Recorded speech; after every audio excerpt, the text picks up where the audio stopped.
My name is Ansh. I'm from Feature First, and thank you both for being here. I loved your movie. Thank you guys for giving me the opportunity to speak with you. Thank you. Yeah. I'm Michael Kvamme, the writer director. I'm Simon Rex, the star and producer. That sounds so pretentious. I love it. No, keep that. Well, my first question is just how did this all come together? Come together? Where did the idea come from? How'd you all get involved? What drew you in? The idea came during the pandemic. I had the completely unique idea to write a screenplay during lockdown. I know no one else thought of it, so I had this idea for this brother story that I wanted to do for a long time, and then during the lockdown, when you're just kind of inundated with all these conspiracy theories, I just became obsessed writing my own. So I just kind of put plugged in, this conspiracy theory comedy into this brother relationship that I've always wanted to do, and just try to write a comedy with a capital C, and not worry too much about anything else, and try and make myself laugh. And then I sent it out to two guys, or a few guys, who said we have to make this. And then actually, you know what? I think I watched Red Rocket while I was finishing writing the last scene of the movie. And I remember, seeing Simon just be like, "Oh shit, yeah, this is the only guy that could do these monologues." oh, Yeah, I watched Red yeah, Rocket last night. That first monologue in the movie, it's incredible. I mean, that was hilarious. was that the first time you watched it? Yeah, yeah, the first time. It's so good. To prepare for this, I can't believe I hadn't seen it before. Sure, man. Incredible movie. Yeah, that monologue, yeah, it's kind of similar. It's funny, these two movies, they require that. And, it's funny because naturally I kind of am a very hyper, ADHD sort of scrambly turkey guy who's running around just pop, pop, pop, so for me that is actually kind of easy for me to do that. Memorization is different. That's a little hard to memorize when something's that long. And it was interesting because Red Rocket and this had some similar rants that are 2 pages long that are pretty specific.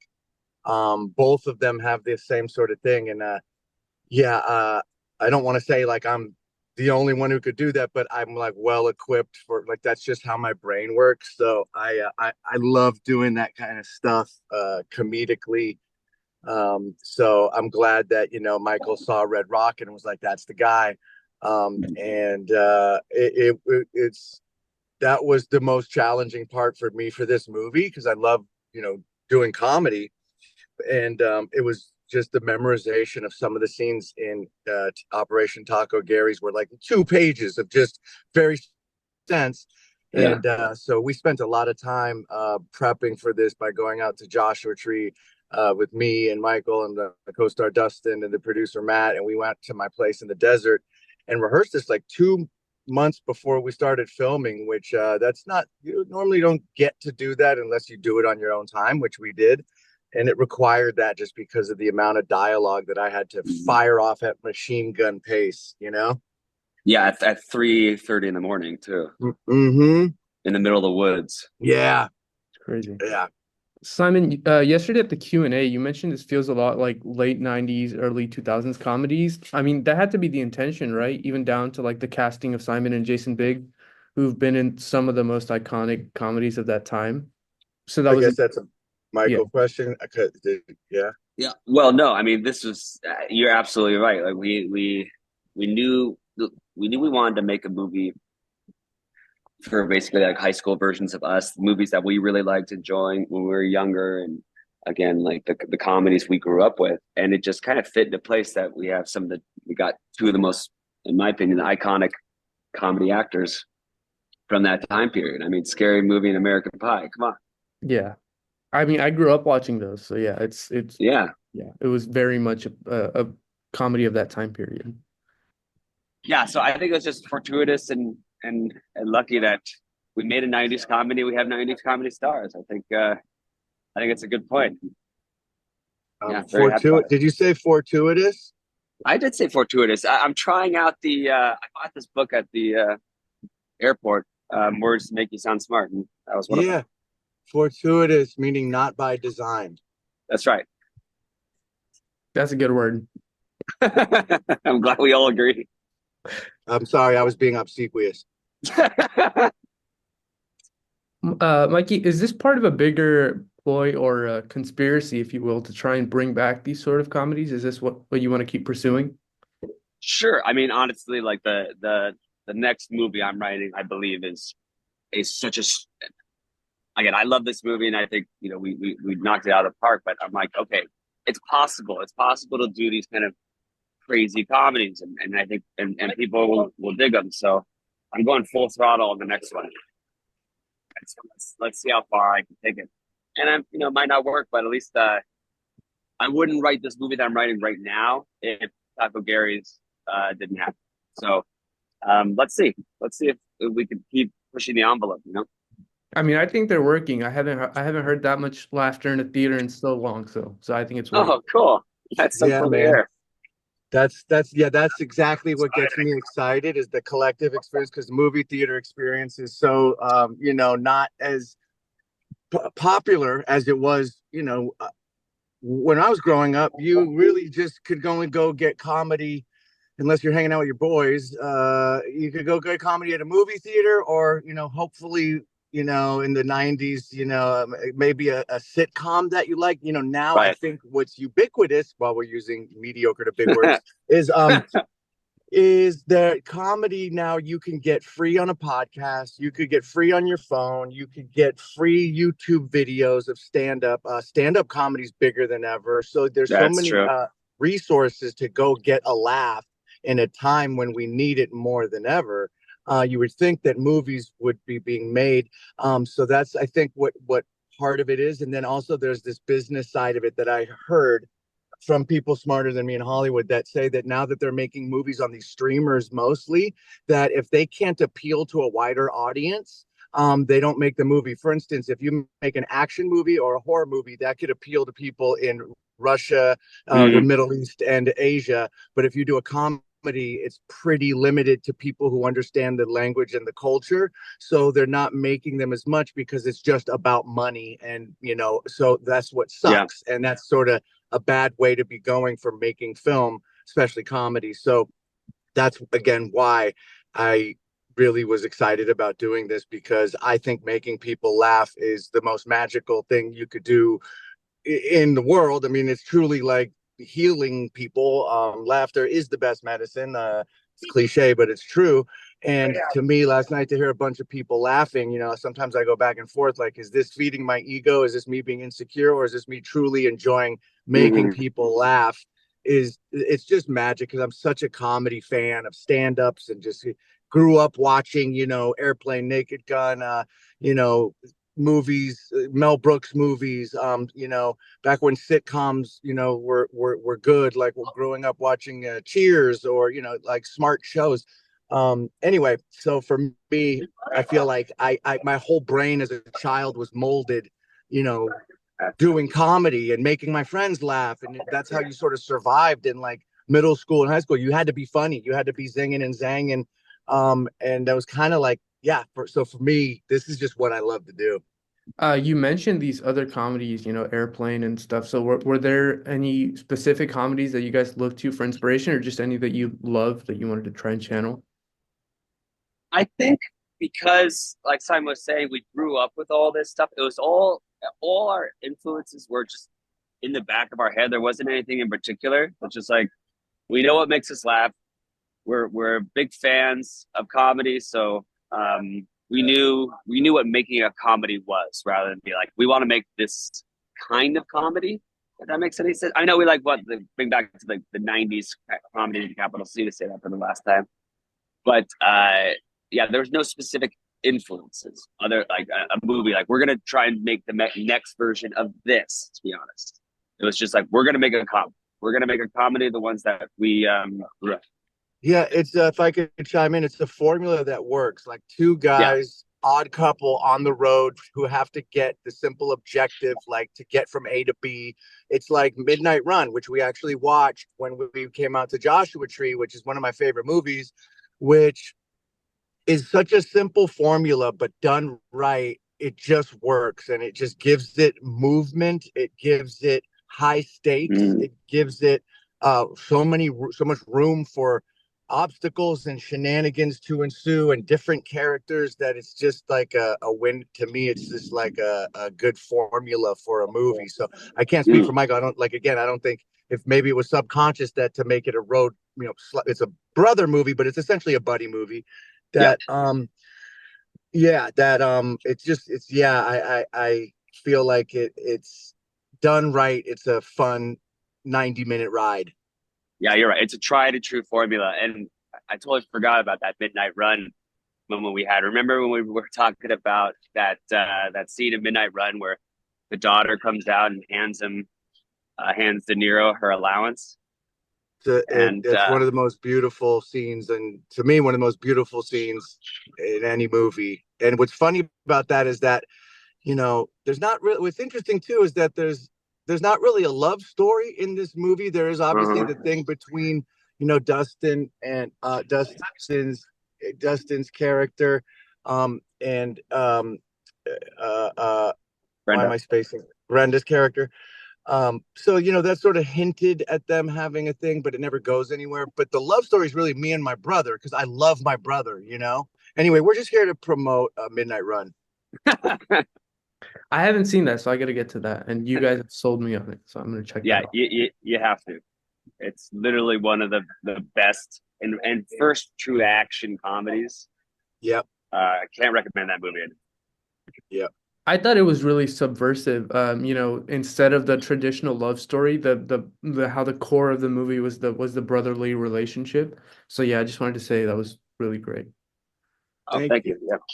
And Simon, your return to acting is marked by Red Rocket, which is directed by Sean Baker, and who's a very non-traditional director, but he's still a very prestige director. So like, what was it like getting to work with him, and how would you compare that experience to getting to work with Mikey, or these two different visionaries?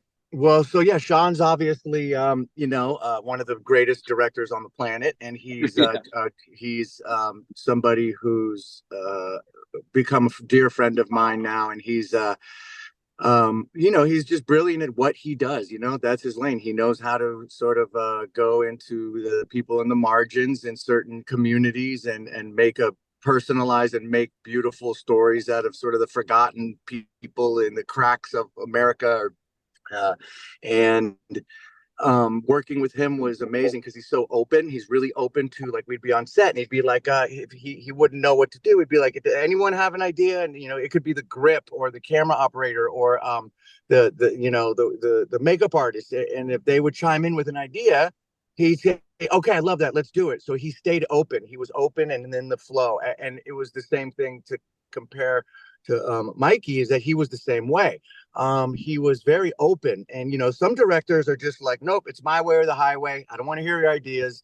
And that's okay too. I guess maybe it's not as collaborative and fun, but that movie could come out good. But for me, I would rather work with someone like Mikey or Sean who stays open because it makes for a more relaxed environment and a more feeling inspired and like you have ideas and can contribute also. So I prefer that. So they're both have that quality, which is good in a person and especially in a director. Because I've worked with both. Okay, so yeah, I would say that's what I compare the two of them, and they're both truly just really nice guys that have become my friends that I like hanging out with. That doesn't always happen. I've probably worked with 70 directors in my life, and I've probably stayed friends with five. So that says something. So Simon, you're a producer on this too, and so this question's for both of you guys. Was it difficult to get this off the ground, and have you had trouble trying to market it and trying to find a distributor, given that you don't really see comedies like this anymore? I think the most difficult part, obviously, money is always going to be difficult. I think we ran out of money 8 different times during this process, so it took a little longer to finish. We're kind of in the very early stages of finding a distributor. We're down the road with one, but until something's signed, we're kind of keeping our options open. I mean, this is the first time other people have seen this movie, so we're just jumping off here. And I know Simon is as a true producer, he's sending it to his contacts. I'm sending it to my contacts, and fingers crossed we get a good partner on this. I have a pretty good feeling we're close. But yeah, our options are still open. It's awesome. I hope I get to see it again in a theater. Oh Yeah, me man, wouldn't too. that be cool? Simon, you've taken a lot of different types of roles since your return and have like branched out into dramedies, which you didn't really do when you first started out. Do you want to keep pursuing roles like that, like in Red Rocket, that got you some awards buzz, as well as just straight comedies like these? How are you balancing those two different types of roles? Yeah, I mean, I am so lucky because when I first started doing acting back in, I started studying acting in the late '90s, and then moved to LA, and I started booking a lot of comedies and sitcoms, and that is amazing. And again, I love doing comedy. And then after Red Rocket, I started being seen, and taken like for the first time in my life, being taken as like a serious actor, which I never was before. I was always like, like I remember my agents, 20 years ago would try to submit me for a lawyer or a doctor role or whatever, and casting directors would say, no, Simon slips on a banana peel in Scary Movie, and he's on a campy sitcom. He's not a dramatic actor, and that's sort of how the business works. Until they see it, they don't believe it. So thanks to Sean Baker, he gave me a playground to do comedy and some high stakes drama that was just really a beautiful film that people saw me in a different light. So I've actually been getting cast mostly for dramatic art house films, which is so cool. I love doing that. But because Hollywood isn't making these movies, that's what made me jump onto this, because I want to do both. I want to do, I mean, you could look at actors, I'm not comparing myself to them, but look at, Jim Carrey or Robin Williams, or, these guys, or even someone like, I mean, there's so many, of Bill Murray. I mean, some of these guys can do some of the best dramatic acting and some of the best comedic acting. So I want to do something, my version of that. Did you always want to do comedy, or like early on in your career, were you trying to get into drama too and you just couldn't break in? I didn't really care. I was just like, it's funny because, speaking of fortuitous, that word, I happened to get a job as an MTV VJ. It fell into my lap. I never even wanted to be famous or be an actor. I didn't want any of this. It came to me. I never had aspirations or delusions of grandeur thinking I'd make it in show business. If anything, I have actually really low self-esteem, and I would never think that I'm good enough to do it. So it fell into my lap as a VJ when I was living in New York. So I did that. And then after being a VJ, Gus Van Sant saw me on MTV and had me come in and audition for Good Will Hunting. And I read with Matt Damon, and I bombed the audition so bad that Gus Van Sant said, Simon, this is the worst audition I've ever seen. And I said, yeah, I said, I know I'm not an actor. He goes, you're okay. You're not ready to do this movie, but you need to go to acting school because you have something. So I listened to him. I'm a big Gus Van Sant fan. Drugstore Cowboy is one of my favorite movies. And I started going to acting school. And so then it became my passion then, because I'm like, oh, this is better than digging ditches in a graveyard. I'll do this. Not that I was a grave digger, but you know what I'm saying? It was just like, oh yeah, this is great. And so I never really had aspirations of anything. I kind of I go with the flow, and I just adapt, and I'm a leaf in the wind, and I'm just sort of like, hey, like, take it as it comes. So I'm just grateful that it all made me end up here now. So yeah, there was never a plan. There was never a goal. It's just, yeah. This is to both of you. So if you ask any like upcoming writers or comedians, they tell you that breaking out through comedy is one of the hardest things like you guys went into because of streamers, and it's not a very marketable genre. So how did you as a writer craft a film around just the comedy? Did you feel that when pitching the script to executives that it was hard to do so? And what was it like trying to get it made? I, you know, I, yes, if I was just pitching the movie, it would have been very difficult. But I had a script that was making people laugh, and it's just hard to vote against something that can get a reaction from you just by reading it. And so you can, I can imagine pitching comedy is well, I know I from being there, pitching comedy is awful. It's a horrible experience because you're just like you're trying to make them laugh in person, but you're trying to describe the story. You might as well write the script. So if you want to do comedy, write the funniest script, and that'll break you in. Rather than like I'm a comedy actor, but I'm going to try and sell a comedy movie just by pitching it.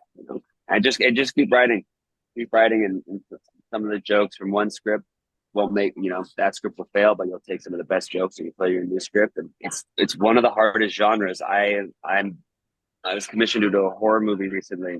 I'm like, as I'm working, I'm like, this is so much easier. I mean, it's rewarding in its own ways, right? You know, thinking of a joke and thinking of a good scare has a similar reward factor to me. But oh my gosh, I'm having such an easier time thinking about a horror movie plot than a comedy plot. So, I guess a long story short, you have to love it because comedy is really difficult. You have to love it if you want to do it. What's next for you guys? Is there, is there anything in the pipeline? You mentioned another script you're trying to get in a horror movie. Are there plans for another collaboration? I mean, I have a part in the next movie I'm writing for Simon that I haven't mentioned yet because I always want to have the part for Simon in everything I do now. Because it was just so much fun having you know, on set and chilling and just, yeah, it's too much fun. So I've got this hillbilly character that I wrote in Simon on my next thing, and Awesome. who talks to a dead dog for most of the movie. Oh, that's great. And then I got this horror thing, and yeah, so just that's it. It's two little projects. That's awesome. That's all the questions I have for you guys. Thank you so much for doing this. Appreciate the opportunity. I hope to get to see Operation Talkie Gary's again. Thank you. Awesome. Thank you so much. Hey, thanks. Have a good day. Thank you, you too.